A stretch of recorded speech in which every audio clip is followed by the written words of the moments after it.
गुरुजी की प्यारी संगत को जय गुरुजी। आप वीडियो को लाइक कीजिए, हमारे चैनल को सब्सक्राइब कीजिए और बेल आइकन को प्रेस कर दीजिए ताकि लेटेस्ट वीडियो की जानकारी आपको समय पर मिल सके।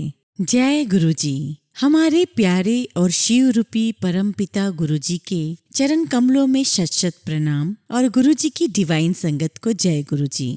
संगत जी, कल हमने जाना कि ब्रह्मा जी और विष्णु जी में कौन सर्वश्रेष्ठ है को लेकर युद्ध शुरू हो गया और सभी देवता मदद के लिए भोलेनाथ के पास गए। अब आगे हम विंध्येश्वर संहिता के 7वें व 8वें अध्याय में शिव जी का निर्णय सुनेंगे और हम जानेंगे कि भगवान भोलेनाथ को केतकी का फूल क्यों नहीं चढ़ाया जाता। उससे पहले हम अध्याय शुरू करें। अध्याय शुरू करने से पहले हम सभी मंत्र जाप करेंगे।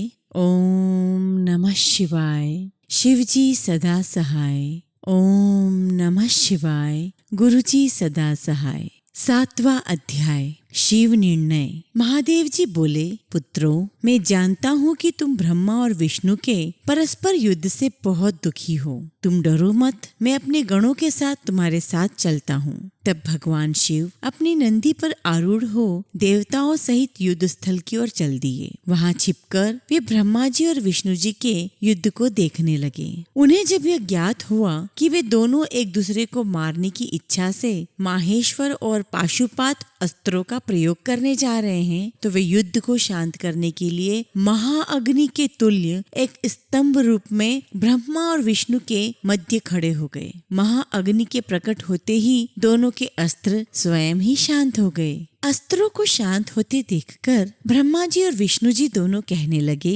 कि इस अग्नि स्वरूप स्तंभ के बारे में हमें जानकारी करनी चाहिए। दोनों ने उसकी परीक्षा लेने का निर्णय लिया। भगवान विष्णु जी ने शुक्र रूप धारण किया और उसको देखने के लिए नीचे धरती में चल दिए। वहीं ब्रह्मा जी ने हंस का रूप धारण करके ऊपर की ओर चल दिए। पाताल में बहुत नीचे जाने पर भी विष्णु जी को स्तंभ का अंत नहीं मिला, अतः वे वापस चले आए। ब्रह्मा जी ने आकाश में जाकर केतकी का फूल देखा। वे उस फूल को लेकर विष्णु जी के पास गए। विष्णु जी ने उनके चरण पकड़ लिए। ब्रह्मा जी के छल को देखकर भगवान शिव प्रकट हुए। विष्णु जी की महानता से शिव भगवान प्रसन्न होकर बोले, हे विष्णु जी, आप सत्य बोलते हैं, अतः मैं आपको अपनी समानता का अधिकार देता हूँ। 8वां अध्याय ब्रह्मा जी का अभिमान भंग। नंदिकेश्वर बोले, महादेव जी ब्रह्मा जी के छल पर अत्यंत क्रोधित हुए। उन्होंने अपने त्रिनेत्र से भैरव को प्रकट किया और उन्हें आज्ञा दी कि वह तलवार से ब्रह्मा जी को दंड दें। आज्ञा पाते ही भैरव ने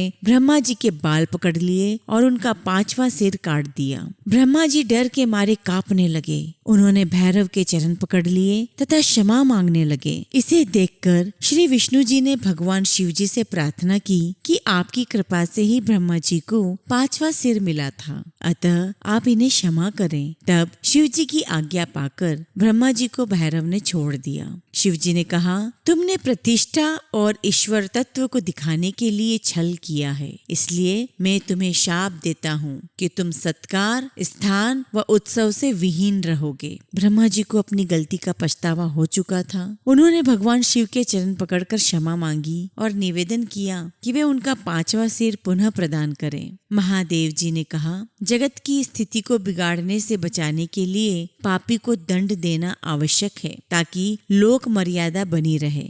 मैं तुम्हें वरदान देता हूँ कि तुम गणों के आचार्य कहलाओगे और तुम्हारे बिना यज्ञ पूर्ण नहीं होंगे। फिर भोलेनाथ ने केतकी के पुष्प से कहा, अरे दुष्ट केतकी पुष्प, अब तुम मेरी पूजा के अयोग्य रहोगे। तब केतकी पुष्प बहुत दुखी हुआ और उनके चरणों में गिरकर माफी मांगने लगा। तब महादेव जी ने कहा, मेरा वचन तो झूठा नहीं हो सकता, इसलिए तू मेरे भक्तों के योग्य होगा। इस प्रकार तेरा जन्म सफल हो जाएगा। संगत जी, विंध्येश्वर संहिता का 9वां और 10वां अध्याय हम कल पढ़ेंगे, जिसमें हम जानेंगे कि शिवलिंग की महत्वता क्या है और शिव पंचाक्षर मंत्र की महत्वता क्या है। जय गुरु जी। शुक्राना गुरु जी।